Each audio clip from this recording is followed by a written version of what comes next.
ఆంధ్రప్రదేశ్ కు వర్షం వరద రూపంలో పెద్ద విపత్తి వచ్చి పడింది. ముఖ్యంగా విజయవాడ పరిస్థితి దయనీయంగా ఉంది. 4 రోజుల తర్వాత పరిస్థితి ఇప్పుడిప్పుడే కాస్త మెరుగుపడుతోంది. రాష్ట్రంలో పరిస్థితిని చూసిన ఎంతో మంది సినీ, రాజకీయ, వ్యాపార ప్రముఖులు, స్వచ్ఛంద సంస్థలు ఆపన్న హస్తం అందిస్తున్నాయి. తమకు తోచిన విధంగా సహాయం చేస్తున్నారు. కొందరు విరాళాలను ప్రకటిస్తుంటే మరికొందరు ఆహారం అందిస్తున్నారు. ఇప్పటికే పలువురు ప్రముఖులు విరాళాలను ప్రకటించారు.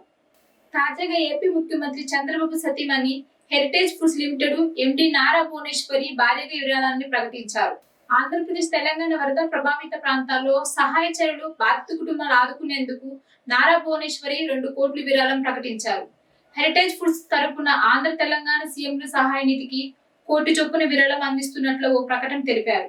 ఇటీవల కురిసిన భారీ వర్షాలు, వరదలు తెలుగు రాష్ట్రాలను అతలంకుతలం చేశాయని, సహాయ చర్యలు, వరద ప్రభావిత ప్రాంతాల ఆయా రాష్ట్రాలను మద్దతు ఇవ్వడానికి కట్టుబడి ఉన్నామని తెలిపారు. ఇలాంటి సంక్షోభ సమయంలో ప్రజలకు అండగా నిలవడాన్ని బాధ్యతగా భావిస్తున్నామని చెప్పారు భువనేశ్వరి.